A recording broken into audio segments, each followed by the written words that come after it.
welcome to The Deep Dive, your shortcut to being truly well-informed. Brought to you by us here at WeWire as part of your weekly Stay Wired recap.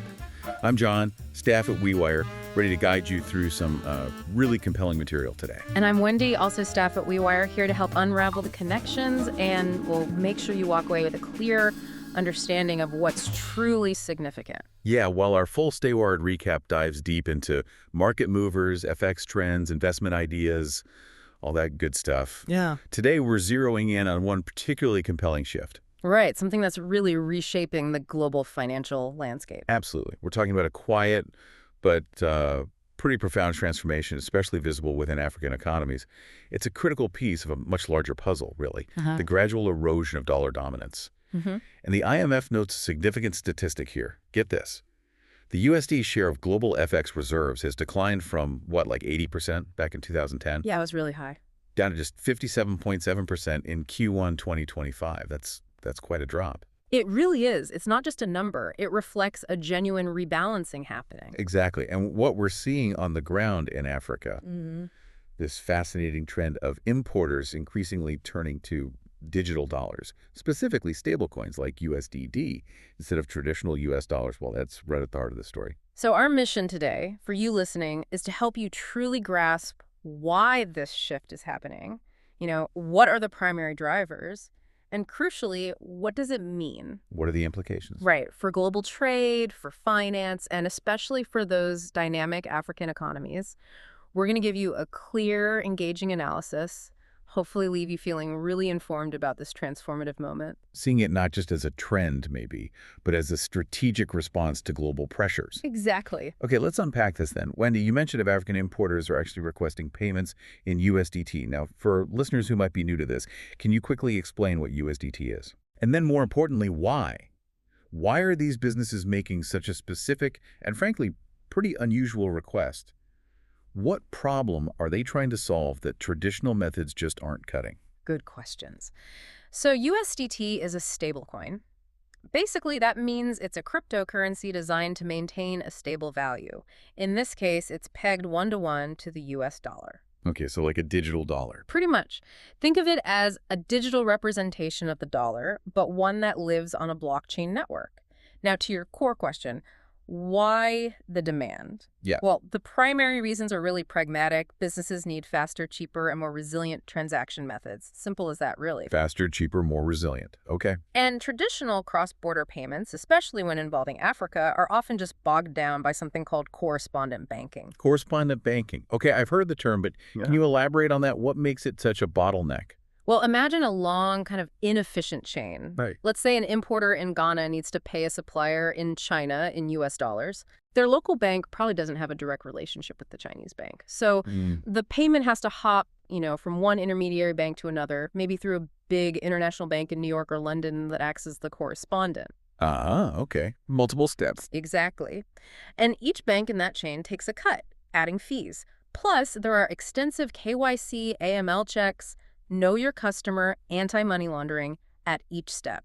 Which means delays. Significant delays. We're not talking hours here. We could be talking days, sometimes even weeks, for the funds to actually settle. Weeks. Wow. Yeah. And if you're a business trying to manage cash flow, it's often just unsustainable. Okay, so that's the problem. If correspondent banking is the slow, expensive chain, how does USDT, living on this blockchain thing, leapfrog those issues? Right. Well, that's where the magic, if you like, of blockchain really shines instead of that multi-bank chain. Yeah.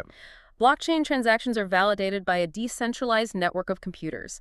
This means transactions can be almost instantaneous, often settling in minutes, not days. Minutes versus days or weeks? That's huge. It is. And because you're bypassing all those intermediaries, the fees are dramatically lower. Okay. It's sort of like sending a package directly to your recipient without needing, a dozen different postal services handling it along the way, each adding their own charges and delays. Makes sense. But the real insight here, and what our sources really highlight, is how this levels the playing field. Imagine a small enterprise, say, in Lagos. Hmm. Maybe they were previously shut out of international trade because traditional banks demanded massive minimum transaction volumes or, just considered them too high risk. Right, the barrier to entry was too high. Exactly. USDT suddenly gives them access. No. It allows them to participate in global supply chains they simply couldn't touch before.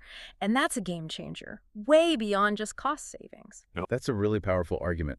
And that point about access, that really resonates. Because for African businesses specifically, given the continent's long-standing challenges, foreign exchange shortages, those high transaction costs you just highlighted, anything that streamlines the process and cuts expenses isn't just a nice to have. No, absolutely not. It's critical. It's Yeah. absolutely critical for survival and, well, hopefully growth too. And what's fascinating here, too, is how recent geopolitical events have acted as a powerful accelerant for this trend, a real catalyst. How so? Well, if we look at just the last couple of years, 2024, 2025, the ongoing Russia-Ukraine conflict, escalating tensions in the Middle East, these have profoundly disrupted global trade dynamics. Okay. Specifically, they've thrown commodity markets into disarray, especially oil, which is absolutely critical for the energy needs of so many African economies. Right. And these conflicts have done something else too, haven't they? They've really heightened fears around financial sanctions, trade restrictions,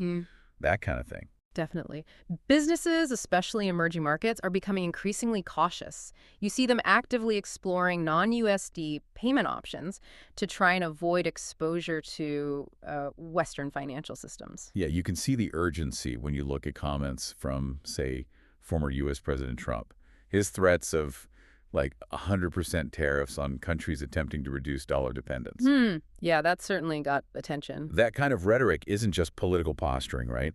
It actually intensifies the search for alternatives like USDT. Because crucially, USDT operates outside those traditional banking channels. It offers a perceived safe harbor. And the Middle East's role in this, particularly with oil, it really amplifies why African importers are pivoting to USDT.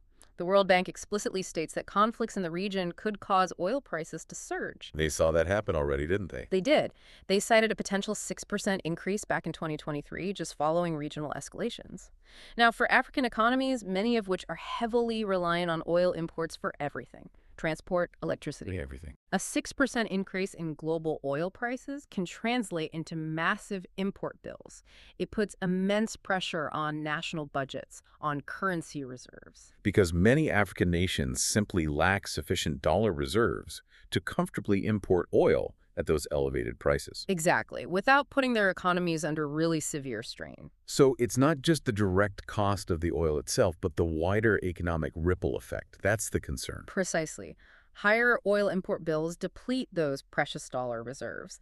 That then weakens the local currency, which makes all imports more expensive, and that fuels inflation. It becomes this really vicious cycle. Okay. So in this kind of environment, USDT provides a crucial hedge.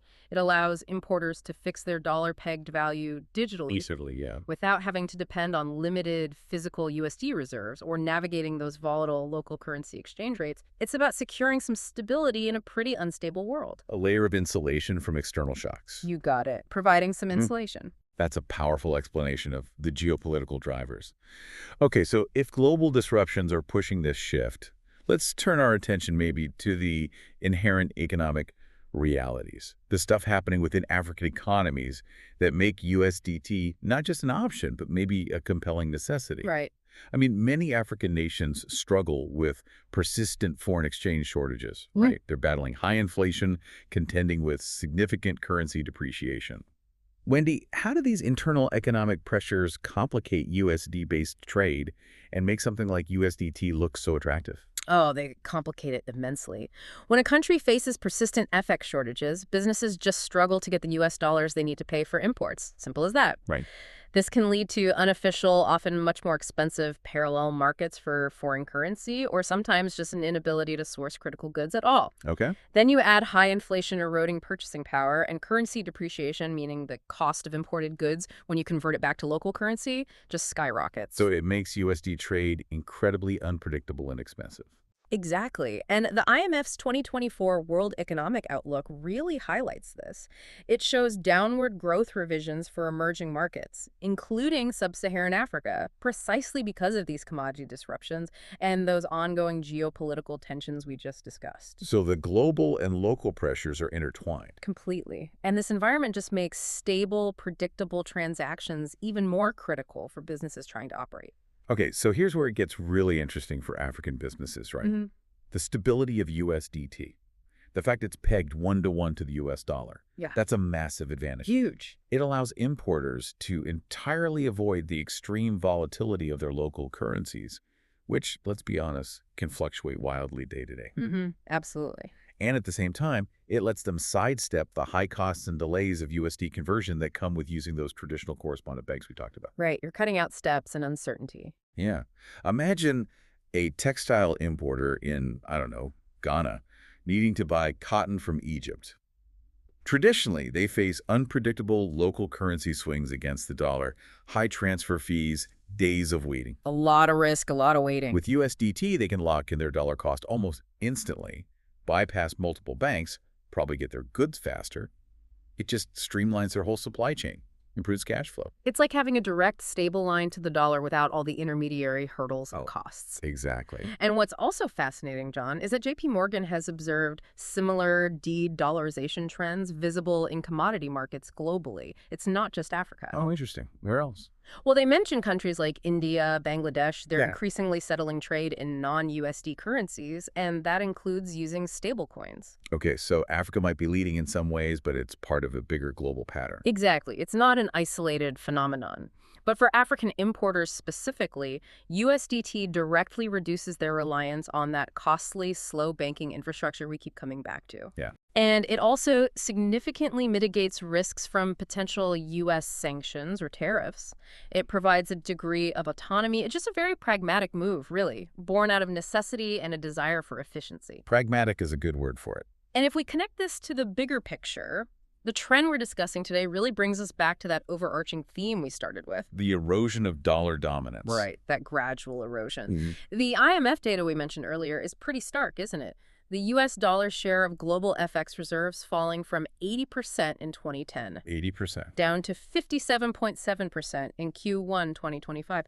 That's a significant shift over, 15 years? It really suggests a rebalancing of global financial power is already well underway. And, to put that into some historical context, it's not entirely unprecedented for the global financial landscape to experience these kinds of seismic shifts. Sure. Think back to the interwar period, for instance, between World War I and World War II. Geopolitical tensions then, combined with economic instability, led to really rapid shifts in reserve currencies. You had the British pound sterling and the U.S. dollar essentially competing for primacy on the global stage. Yeah, a period of major flux. And nations back then sought alternatives, right, to diversify risk, to secure their trade. What we're seeing today arguably mirrors some of that historical volatility. That's a really interesting parallel. So you could argue that African importers adopting USDT isn't just about immediate cost savings. It's a strategic, maybe even forward-thinking move, a way to hedge against similar uncertainties that are very much present in our current global environment. A proactive search for financial resilience. Exactly. Resilience. So, okay, what does this all mean for the future? This rapid shift to USDT among African importers.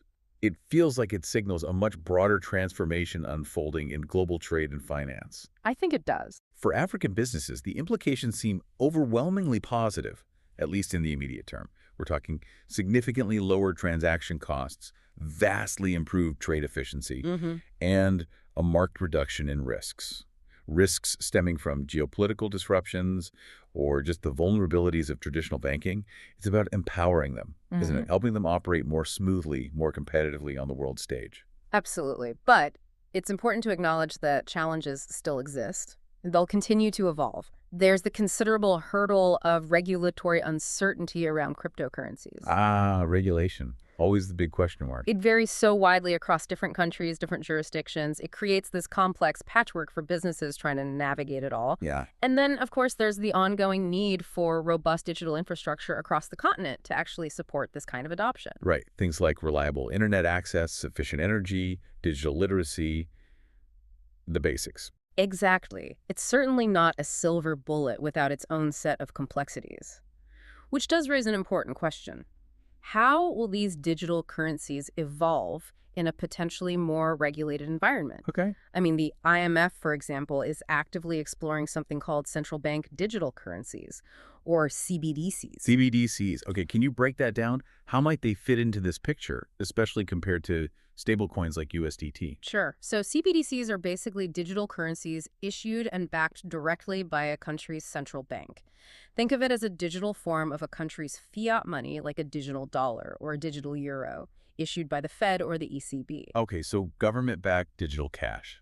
Essentially, yes. Okay. They offer the potential for faster, cheaper payments, similar to stablecoins in some ways. But crucially, they come with the full backing and control of a government. Control being the key word there. Right. The IMF and other bodies are interested in them as a way to potentially modernize financial systems while maintaining stability and regulatory oversight. So they could potentially compete with stablecoins like USDT in the future. As governments maybe seek to regain some control over these digital money flows. That's likely part of the thinking. The trade-off often boils down to the decentralized, sort of permissionless nature of many stablecoins versus the centralized, regulated control offered by CBDCs. Interesting dynamic to watch. Definitely. But for now, Right. right now, stablecoins like USDT are filling an immediate practical need for these African importers. Absolutely. For now, USDT's accessibility, its widespread global acceptance, it makes it an incredibly valuable and, as you said, pragmatic tool. It solves immediate pressing problems they face in a way that, well, traditional systems simply can't or won't. And as geopolitical tensions persist, as economic pressures continue to mount worldwide, Yeah. it seems likely the adoption of digital dollars is only going to increase. It seems that way, yes. And this trend, Yeah. it feels set to fundamentally reshape Africa's role in the global economy, making it a more independent, maybe more resilient player, capable of charting its own financial course, perhaps. That's certainly the potential. This deep dive has really shown us, I think, how African importers are truly at the forefront of a significant global financial shift. Yeah. It's a movement driven by very pragmatic business needs, as we've said. A response to inefficiency, yes, but also shaped by the undeniable realities of geopolitical forces. It's a fascinating convergence. Technology, economics, international relations, all coming together and quietly changing how the world does business. It truly is. And for you, our listeners, staying informed about these evolving dynamics in global finance. It isn't just about market knowledge, is it? It's about understanding the fundamental shifts shaping our world and the ingenuity that's often born from necessity. Well said. So maybe here's a final thought to leave you with. How might this digital dollar trend accelerate the rebalancing of global economic power? Perhaps even faster than we anticipate. Ooh, good question. And what other innovative solutions might emerge from similar pressures in the future? Maybe from places we least expect. Something to ponder. Definitely something to keep an eye on. And thank you for joining us on this deep dive. Remember, this was just a slice from our comprehensive weekly Stay Wired recap. That's great. The full recap also covers this week's market movers, global and Africa, our always insightful FX corner on African and global currencies, the latest from the commodities corner, and of course, our top investment ideas, including the week's most active stocks. So, plenty more there if you want the full picture. Thanks for tuning in to the deep dive. We hope you enjoyed exploring these critical topics with us today. Until next time. Stay wired. Stay Wired Weekly Recap was produced by WeWire. A B2B company, bridging the banking gap between emerging markets and the world. Tune in same time next week for the Stay Wired Weekly Recap.